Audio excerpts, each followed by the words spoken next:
Welcome to another deep dive. Today we're going back to Dallas, 1963. Dealey Plaza. Yeah, Dealey Plaza. And we've got these 3 articles from the third decade, this journal focused on the JFK assassination. Right. And these articles are pretty intense. We're going to be looking at the Secret Service. Right. We're going to be looking at some other suspects that maybe people haven't heard so much about. Right. And just some really weird connections. Yeah, some strange coincidences that might make you think there's a conspiracy. Exactly. Yeah. They really challenge the official narrative, what the Warren Commission laid out and the House Select Committee on Assassination. Right, the HSCA. The HSCA, yeah, exactly. Yeah. They offer a lot of different perspectives and ask some tough questions that we're going to dive into. Okay, so let's start with this first article. It's called The Secret Service at Dealey Plaza. Another government report pulls its punches. Okay. This is by Patricia Lambert. Mm-hmm. And she's basically saying that both the Warren report and the HSCA, they either downplayed or just totally ignored. Right. Some major screw-ups by the Secret Service. Yeah. And one of the things that she points out is that in the Zapruder film, right before the fatal headshot, the driver, William Greer, he turns and looks toward the back of the limo. Oh, wow. And Greer said that he didn't do that, but if you watch the film, it seems pretty obvious. It seems pretty clear. So the question is, why did he look back? Yeah. What did he see? Yeah, what was he looking at and why would he deny it? Right. That's really strange. And it's like a very quick movement. An instinct. Yeah. Yeah. And Lambert, she also criticizes Roy Kellerman, who was the agent in the car with Kennedy, who was directly responsible for his safety. Right. According to the Secret Service protocol, when the shooting started, Kellerman should have immediately shielded the president with his own body. Right. Using himself as a human shield. Yeah, but he didn't. He just got on the radio and called for an escort to the hospital. Oh, wow. So it's why didn't he follow protocol? That seems like a really... In that moment, yeah, you think that would be the first thing that you would do. Yeah. And even the testimony about that radio call is kind of strange. It's contradictory and vague. It's almost like everyone's trying to cover something up or avoid saying what really happened. Right. Greer initially said that he had made the radio call. Mm-hmm. Then Kellerman said he started it before the fatal shot, but the agents in the follow-up car didn't seem to hear it. So yeah, that doesn't make sense. It's why not? If he was on the radio calling for help, right, why wouldn't they have heard that? And about the follow-up car, Lambert also points out that even though Kennedy didn't want agents riding on the bumper, right, the agents in that follow-up car could have still reached him in time to intervene. But they didn't. The article focuses on Emory Roberts, who was the agent in charge of the outside men on that car. Okay. And, if he saw the president react to the first shot, right, why didn't he react? Why didn't he yell a warning? Right. Why didn't he do anything? Yeah, that's a good question. You would think that they would have been trained for that exact scenario. Exactly. And ready to react in an instant. And the HSCA report, it kind of blames the agent's slow reaction time on a lack of preparedness for a sniper attack. Oh, okay. But Lambert, she doesn't really buy that. She doesn't think that's a good enough explanation. Right. Interesting. And then this leads to a pretty scary question, could a really sophisticated assassination plot have gotten through all the people that were supposed to be guarding Kennedy? Right. Could there have been a mole? Yeah. Or at least some level of, complicity? It's scary. It is. Yeah, that's a chilling thought. Okay, so we've got the Secret Service that's acting kind of weird at best. What about other people that might have wanted Kennedy dead? Right. Other possible suspects? Yeah. Well, that's where our next article comes in. This one's called Dallas Mosaic, The Cops, the Cubans, and the Company by Philip H. Melanson. Okay. This article is all about these connections that are so strange. It's hard to believe that they're just coincidences. Yeah. And one of the most interesting parts of this article is the story of this guy, Manuel Rodriguez. Okay. He was the leader of Alpha 66, which was an anti-Castro group. Right. Okay, so get this. Rodriguez was in Dallas. Okay. At the time of the assassination. Like time of the assassination. And he looked just like Lee Harvey Oswald.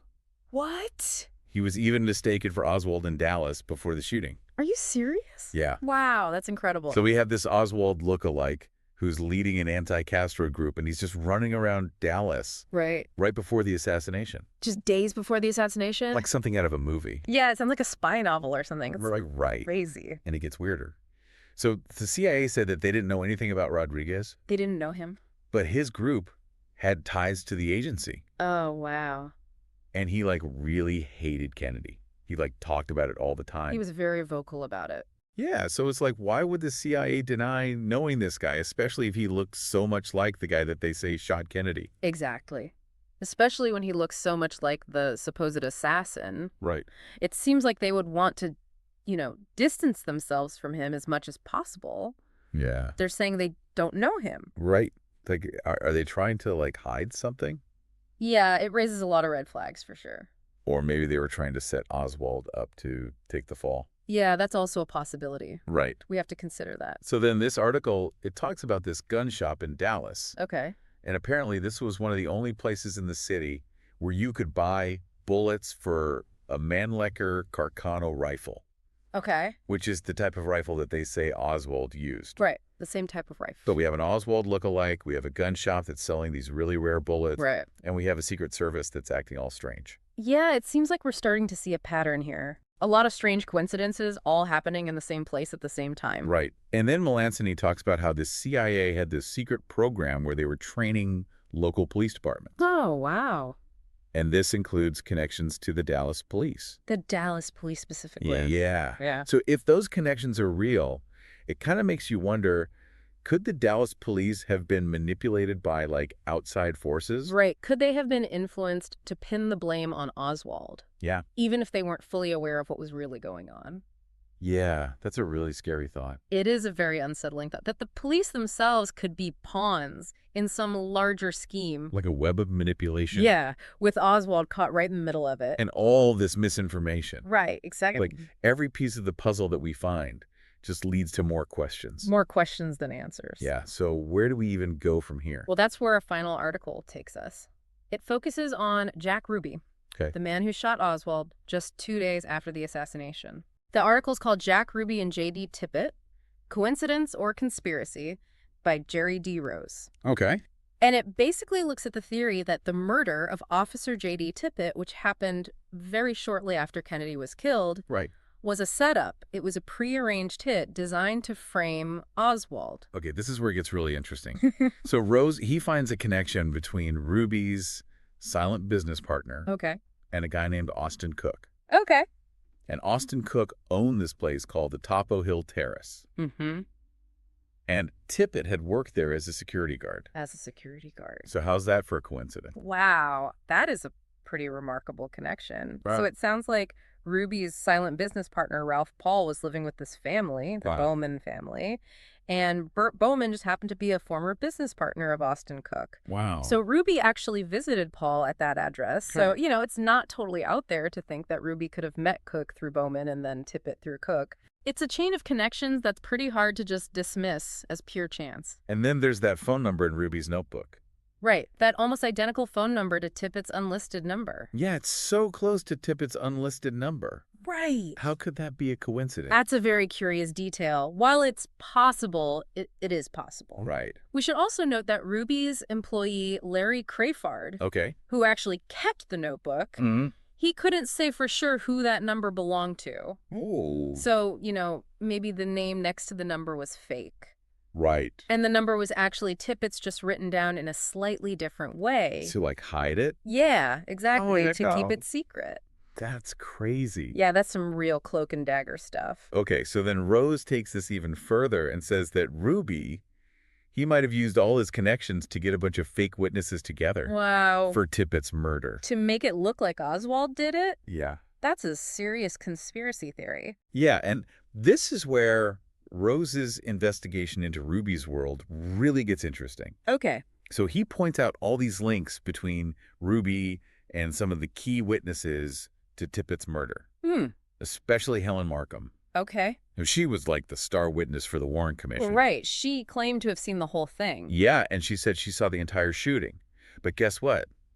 Markham worked as a waitress Where? at the Silver Slipper, Okay. which was a club that Ruby went to all the time. Oh, so Ruby knew her? Yeah, he might have known her before the assassination. Wow. And he could have influenced what she said. That changes things. If he could have influenced her testimony, that really throws a wrench into the Warren Commission's findings. Totally. It makes you wonder about the other witnesses, too. Yeah, exactly. Were they reliable? Were they telling the truth? Right. Or were they connected to Ruby somehow? And the connections, they don't stop there. So Joyce McDonald, Okay. this stripper that was really good friends with Ruby, police records show that one of the addresses that she lived at was the same address where Markham lived. No way. So they were practically neighbors. Yeah, It's like everyone in Dallas was connected to Ruby in some way. it's crazy. It really is. It's a tangled web. Okay, so another witness, William Scoggins, he was a taxi driver. Okay. He said that he saw Tippit get shot. He saw the shooting. Yeah, and he lived on the same street as McDonald's ex-husband. Okay. And get this, Scoggins said that right before he saw the shooting, he dropped off a fare at a certain address. Okay. And guess who lived at that address? Who? Kathy K. Coleman. Another stripper. Yeah, another stripper who Yeah. worked for Ruby. Wow. Are you kidding me? It's too much. This is just like one crazy coincidence after another. It's hard to believe that it's all just random chance. Yeah. There has to be something more to it. Okay, and then the most like spooky detail, the one that really makes you think, Yeah. is this phone number that was found in Ruby's notebook. Okay. This number belonged to the Doherty sisters. The Doherty sisters. Yeah, there were these two women who said that they saw the gunman run away after Tippit was shot. Oh, wow. Okay, and this number, it was written in Ruby's notebook, but under a different name. It was under the name Leona Miller. Wait a minute. Are you saying that the phone number of two key witnesses to Tippit's murder was found in Ruby's notebook? Yeah. And it was under a fake name? Yeah. There's no way that's just a coincidence. Right. That's insane. Even Bert Griffin, who was a counsel for the Warren Commission, Right. he was shocked by this. He's like, what is going on? He was like, what is this? Yeah. You know, he grilled Kraftart about it, but Kraftart couldn't explain who this Leona Miller was or why her number was in the notebook. So we have this super suspicious connection, this phone number that links Ruby to these two witnesses. Right, a direct link. And there's no explanation for it. It's like Ruby was leaving clues on purpose. Yeah, like he wanted to get caught. Yeah. Or like he wanted someone to figure it all out. Right. It's fascinating. And so Rose, he ends the article by saying that he can't prove anything for sure Okay. with all these coincidences. Right. But he asks a really good question, like, when do you stop believing in coincidences? Yeah. At what point does a reasonable person say, okay, something else is going on here? Exactly. Or something bigger at play? That's a question that people have been asking for decades. For decades about the JFK assassination. Yeah, it's crazy. It's a mystery that just keeps on giving.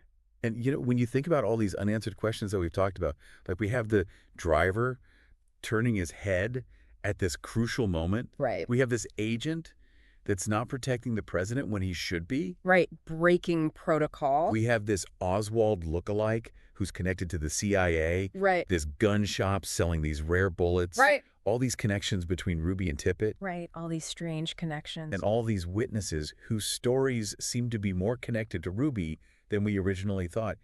It's just a lot. It's overwhelming. It's Yeah. a lot to take in. So after looking at all of this, Yeah. what are we left with? Are we Yeah. looking at just incompetence? Right. A bunch of really crazy coincidences? Yeah. Or is there a bigger conspiracy? That's the million-dollar question, isn't it? Yeah. And while we may never know for sure, it's so important to keep asking these questions, to keep Right. digging for the truth, and to keep an open mind. You're right. These articles, they don't give us all the answers. No, they don't. But they definitely show us all the problems with the official story. Right. They highlight all the inconsistencies. Yeah, and all the weird coincidences that just make you think. They make you wonder if there's more to the story than we've been told. Exactly. And Yeah. that's what makes this deep dive so interesting. It is. It's about exploring all these mysteries Right. and challenging what we think we know Exactly. and trying to put all the pieces together. And maybe even uncover some hidden truths Yeah. that have been buried for all these years. So what's the main thing that you got from all of this?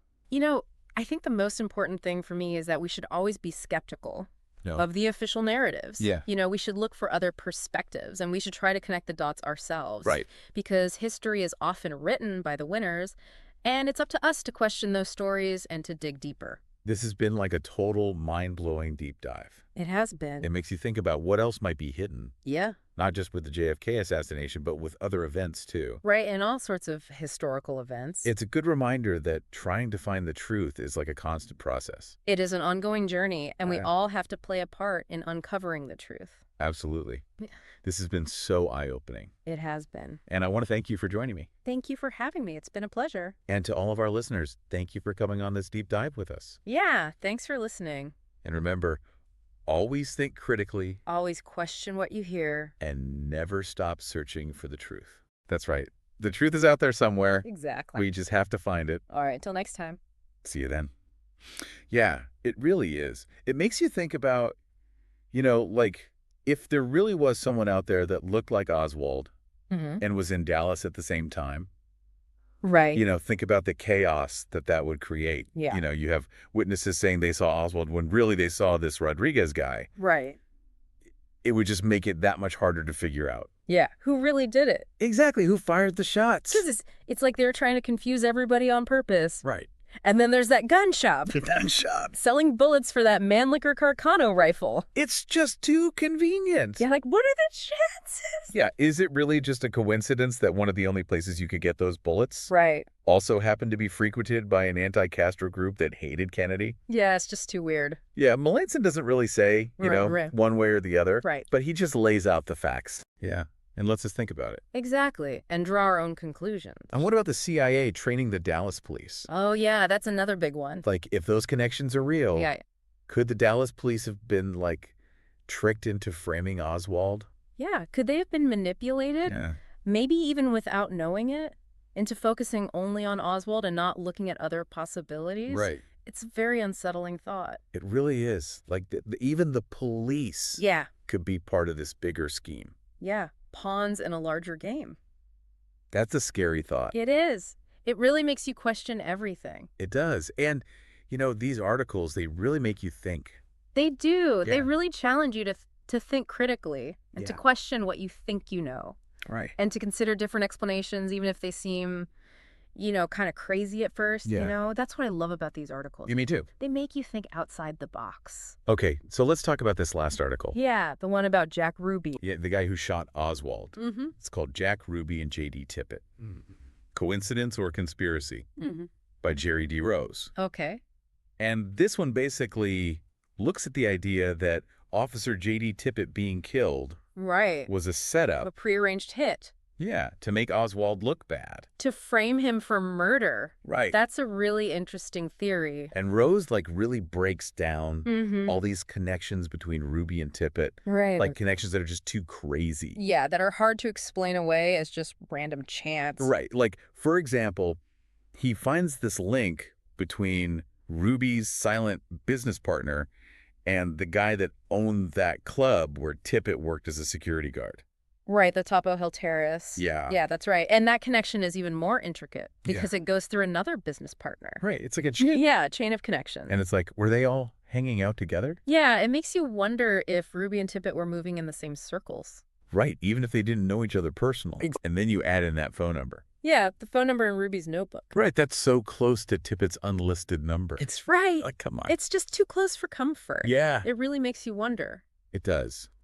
And Rose, he says that Ruby's employee, the guy who had the notebook, he couldn't say for sure who the number belonged to. Yeah, Larry Kreifard.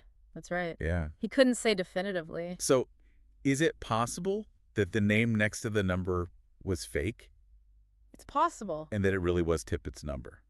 Yeah, maybe it was just written down differently. Right, to keep it secret. Exactly, as a way to disguise it. It's insane. It's like something out of the Bye movie. Okay, so Rose also suggests that Ruby might have used all his connections to get a group of fake witnesses together Oh, wow. for Tippit's murder. To point the finger at Oswald, Yeah. that's taking it to another level. It is. That's like a whole other conspiracy. Yeah. And Rose supports this idea with some pretty interesting evidence. Like, He points out the connections between Ruby and some of the main witnesses that said they saw Tippit get shot, right. especially this woman, Helen Markham. Okay. Helen Markham. She was like the star witness. Yeah, for the Warren Commission. And she said she saw the whole thing. She said she saw the whole shooting. But guess what? She worked at this club Okay. called the Silver Slipper. Silver Slipper. And Ruby went there all the time. So Ruby knew her. He might have known her before the assassination even happened. And he could have influenced what she said. Right. It just makes you question everything the Warren Commission did. Yeah, it really casts doubt on their findings. Yeah. And if she's not reliable, then what about the other witnesses? Exactly. Were any of them telling the truth? Right. And it gets even crazier. Okay, how? So Joyce McDonald, this stripper that was friends with Ruby, right? she lived at the same address as Markham at one point. No way. So they were neighbors. They were practically neighbors. Wow. It's like everyone is connected to Ruby. I know, it's like this huge web. It's amazing. And then William Scoggins, this taxi driver who said he saw Tippett's murder. Okay. He lived on the same street as McDonald's ex-husband. Okay. And get this, Scoggins said that right before he saw the shooting, he dropped off a fare at this address. And guess who lived there? Who? Another stripper that worked for Ruby. Wow. It's like, are you kidding me? It's almost unbelievable. It's too much. It's too many coincidences. It can't all be random chance. Okay, and then the craziest part, the thing that really gets me Yeah. is that phone number that was in Ruby's notebook. The one that belonged to the Doherty sister? Yes, there's two women that said they saw Tippett get killed. Right. That number was in his notebook, but under a fake name. Yeah, under the name Leona Miller. That's Yeah. just too suspicious. It's like, come on. Even Burt Griffin, one of the lawyers for the Warren Commission, was like, wait a minute. Yeah, he was like, what is going on? What is this? Yeah. He couldn't believe it. Yeah. So we have this direct link between Ruby and two of the key witnesses Right. with this fake name. And no explanation. Yeah, it's like he was leaving clues. Like he wanted to get caught or something? Yeah. It's fascinating. So he ends the article by saying that he can't prove anything for sure Okay. with all these coincidences. But he asks this really important question, like, when do you stop believing in coincidences? Right. At what point do you say, okay, there's something else going on here? Exactly. There's something bigger at play. And this is a question that people have been asking about the JFK assassination for decades. For years and years. Yeah, it's a mystery that never goes away. It just keeps getting more and more mysterious. Right. The more you learn about it. And these articles, they really add to the mystery. They do. They make you realize that there are still so many unanswered questions. Yeah, and they make you think about all the things we've talked about, like the driver turning his head. Yeah. William Greer looking back at the last minute. And the agent breaking protocol. Yeah, Roy Kellerman not protecting Kennedy when he should have. And this Oswald lookalike. Manuel Rodriguez running around Dallas. And the gun shop selling those rare bullets. And all the connections between Ruby and Tippett. Yeah, and the witnesses that might have been connected to Ruby all along. It's just too much to ignore. It's like one giant puzzle. With a lot of missing pieces. Yeah, so after looking at all of this, Mm-hmm. what are we supposed to think? I mean, it's a tough question. Yeah. Is it just incompetence? Right. A string of unbelievable coincidences? Or something bigger. Or a conspiracy? Yeah, That goes deeper than we ever imagined? it's a lot to process. It really is. These articles don't give us easy answers. No, they don't. They present us with more questions than answers. Right. And they make us really think critically Yeah. about everything we thought we knew about the JFK assassination. So what do you think is the most important thing we've learned from all of this? For me, it's the importance of questioning everything, of not just accepting the official story, Right. but of digging deeper Yeah, and looking for other perspectives. absolutely. And realizing that the truth is often much more complicated than Yeah. we want to believe. These articles, they're like opening a Pandora's box. They really are. It's like you start digging Mm-hmm. and you find all these crazy things. Then you realize just how deep the rabbit hole goes. Exactly. Yeah. It's a rabbit hole for sure. Yeah. And it's hard to climb back out once you've gone down it. It really is. These articles, they just leave you with more questions than answers. Right. Like we started by talking about the Secret Service Mm-hmm. and all those weird things they did. Like the driver looking back right when the shooting happened. Yeah. William Greer's head turn. And the agent in the car Yeah. not protecting Kennedy. Roy Kellerman breaking protocol. Yeah, it's just suspicious. It's hard to explain away. And then there's that Manuel Rodriguez guy. The Oswald lookalike. Yeah, the guy who was in Dallas right when the assassination happened. What are the chances of that? Seriously, it's too weird. It makes you wonder if someone was trying to create confusion. Yeah, so that nobody would know who really shot Kennedy. Exactly. And then you add in that gun shop. The one selling the rare bullets. Yeah, like what are the odds that a shop frequented by an anti-Castro group With a known grudge against Kennedy. would be one of the few places selling those specific bullets? It's a pretty big coincidence. It's too big. Yeah, and then there's the CIA training the Dallas police. Right, like could they have been manipulated into focusing on Oswald? Even if they didn't realize it. Yeah, it's like someone was setting up Oswald to take the fall. It's a scary thought. And then there's Jack Ruby. Yeah, the man who killed Oswald. It's like he was trying to tie up loose ends. To silence Oswald before he could talk. Right, and those connections between Ruby and Tippett, they're undeniable. They really are. The link through the business partner, the matching phone numbers. The connections to the It's witnesses. just too much to be a It coincidence. really is. And that phone number of those two witnesses in Ruby's notebook, Under a fake name. that's like the smoking gun. It's hard to ignore that. Yeah, it's like Ruby was begging to be caught. Like he wanted someone to figure it all out. So what are we supposed to believe? These articles, they don't give us any easy answers. No, they don't. But they do make us question everything we thought we knew. About the JFK assassination. Exactly. They show us that there's so much more to this story Than what's on the surface. than what we've been told. And I think that's the most important lesson here. What do you mean? We should always be questioning. We should never just accept the official narrative. We should look for other perspectives and try to connect the dots ourselves. Because the truth is out there. Somewhere. Yeah, this has been a wild ride. It has. I feel like I've learned so much, Me too. but I also have way more questions now than when we started. That's the nature of a good deep dive. It is. I guess the mystery of JFK's assassination will just have to live on.